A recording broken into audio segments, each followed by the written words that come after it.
وہ ایک بچہ آیا نا اپنی ماں کے لیے لباس لینے کے لیے، اور پہلے وہ گیا اپنے چچا کے پاس، اس کی ماں بیوہ تھی اور اس کا لباس پھٹ گیا تھا، اور وہ اپنے چچا کے پاس گیا تو اس نے دتکار دیا۔ ماں نے اس کو روکا تھا بیٹا نہ جانا، لیکن اس نے کہا کہ تیرے بدن کے اوپر جو لباس ہے وہ بھی پھٹ گیا اور جگہ جگہ سے جسم جھلک رہا ہے، تو میں اپنے چچا سے آپ کے لیے لباس لے کے آتا ہوں۔ پھر جو رویہ اس نے اختیار کیا تو واپس روتا ہوا آ رہا تھا، تو کسی نے راستے نے پوچھا کہ کیا ماجرا ہوا؟ اس نے کہا چچا کے پاس گیا تھا ماں کے لیے لباس لینے، اس نے تو لا کے بھیج دیا۔ اللہ اکبر۔ تو اس نے کہا کہ جا سین حرم میں محمد نام کا ایک شخص بیٹھا ہوا ہے، اگر تو اپنا دکھڑا اس کے سامنے پیش کرے تو وہ امید ہے تمہیں رد نہیں کریں گے، لیکن سن لے ان کا دین کوئی اور ہے۔ اللہ اکبر۔ اپنے ماں کے پاس آیا تو ماں کو کہا کہ چچا نے تو لا کے بھیج دیا، لیکن آپ کی حالت مجھ سے دیکھی نہیں جا رہی۔ بچہ ابھی شعور کی منزلوں میں قدم رکھ رہا تھا، پہلے بہت چھوٹا تھا، اب اس کے اندر ایک جذبات تھے بچے کے اندر۔ تو ماں نے کہا کہ بیٹا نہیں، ان کے پاس نہیں جانا، سنا ہے کہ جو ان سے ملے دین دھرم چھین لیتے ہیں اس کا۔ اللہ اکبر۔ تو حضور علیہ الصلوۃ والسلام کے پاس جانے سے ماں روکنے لگی، لیکن بچے نے کہا کہ امی میں پکا رہوں گا، بتوں کا وفادار رہوں گا، تم اس ٹینشن کو، اس پریشانی کو چھوڑ دو۔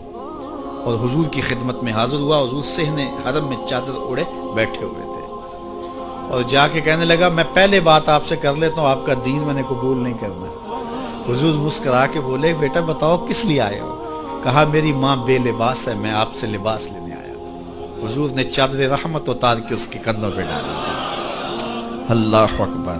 وہ واپس آ گیا اور ماں پر حضور کی چادر اڑائی۔ اللہ اکبر۔ اور ماں نے کہا کہ بیٹے اس نے اپنا دین تو نہیں تجھے دیا؟ کہا نہ، میں نے پہلے کہہ دیا تھا تیرے دین نہیں مانوں گا۔ ماں کہنے لگی پتر اس کا دین ماننا چاہیے، یہ جس نے رحمت کی چادر ہمارے سر پہ ڈال دی۔ اللہ اکبر۔ تیری تک کے ادامہ میں مرید ہو گئے۔ اس بوڑھی عورت کا قصہ بھی آپ نہیں بھول سکتے، جو گھر کا سامان باندھ کے اپنے دروازے پہ بیٹھی ہوئی تھی، اور اس نے سنا تھا مکے میں ایک جادوگر آیا ہے جسے ملتا ہے اس کا دین چھین لیتا ہے، کہیں ایسا نہ ہو کہ کہیں اس سے ملاقات ہو جائے اور وہ دین ہی میرا چھین لے، مجھے شہر چھوڑ دینا چاہیے۔ گھر کے تھڑے کے اوپر سامان باندھ کے بیٹھی ہے۔ حضور بھی گزرے، اس نے دیکھا تو کہا بھتیجے یہ سامان میرے سر پہ رکھ دے۔ حضور نے سامان اٹھایا، دیکھا تو بوجھل تھا، وزنی تھا، اور بڑھیا کو دیکھا تو کمزور تھی، تو کہا کہ بڑھیا اگر چاہو تو جہاں چاہتی ہو میں خود نہ چھوڑا۔ اس نے کہا اس سے بڑی مہربانی کیا ہوگی؟ حضور نے سامان اٹھایا ہوا ہے اور بڑھیا سے باتیں بھی کرتے جا رہے ہیں۔ تو بڑھیا کو کہا کیوں جا رہی ہے؟ اس نے کہا کہ سنا ہے یہاں ایک جادوگر ہے جو لوگوں کا دھرم لوٹ لیتا ہے، لوگوں کا دین لوٹ لیتا ہے۔ میں نے ساری زندگی بتوں سے وفا کی، میرے آباء و اجداد نے بتوں سے وفا کی ہے، میں چاہتی ہوں دین اجداد ہاتھ سے چھوٹ نہ جائے، آخر اس شہر میں رہتی ہوں کہیں مل نہ جائے۔ خیر حضور نے کچھ نہیں کہا، اس کا سامان نہیں پھینک دیا کہ ٹھیک ہے تم پھر جاؤ۔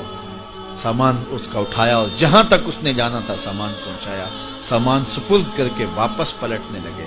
تو اس نے کہا بچے اپنا نام تو بتا دے، لوگ کہیں گے کہ مکہ چھوڑ آئی ہو تو بتاؤں گی ایک جادوگر کے دکھ سے چھوڑ آئی ہوں، تو وہ کتنا برا بھلا کہیں گے شہر مکہ کو کہ جس مکہ سے لوگ نقل مکانی کرنے پہ مجبور ہو گئے، تو میں انہیں یہ بھی بتاؤں گی کہ جس مکے میں جادوگر رہتا ہے اتنا اچھا نوجوان بھی رہتا ہے، تو تیرا نام لیا کروں گی، تیرے قصیدے پڑھا کروں گی۔ تو حضور علیہ السلام مسکرا پڑے، کہا بڑھیا جس جادوگر سے بھاگ کے آئی ہے وہ تیرے سامنے کھڑا ہے۔ اس نے کہا سچ سے آپ ہی محمد ہیں؟ حضور نے فرمایا نام میرا یہی ہے۔ تو اس نے کہا پھر آپ کا جادو میرے پہ چل گیا ہے۔ اللہ اکبر۔ تیری تک کے ادامہ میں مرید ہو گئی، لوگوں کی خدمت کریں، بوڑھوں کے کام آئیں، دکھیوں کے کام آئیں، مصیبت زدہ کے کام آئیں۔ حضور یتیم ہو کے یتیم پرور تھے، لاچاروں کی مدد کرتے، لوگوں کے گھروں میں پانی بھر کے دے دیتے، اور دکھیوں کے کام آ جاتے اور مصیبت زدوں کے کام آ جاتے۔ تو حضور سے پیار کرنے والوں، امت میں آپس میں حسد نہ پھیلاؤ، بغض نہ کرو، نفرتوں کے پہاڑ کھڑے نہ کرو، ایک دوسرے سے پیار کرو، جڑو، امت وحدہ بنے، اور اپنے ماحول کو، اپنی معاشرت کو ایک خوبصورت معاشرت کا رنگ دو، اور اپنی زندگی کو حضور کے نام کر دو۔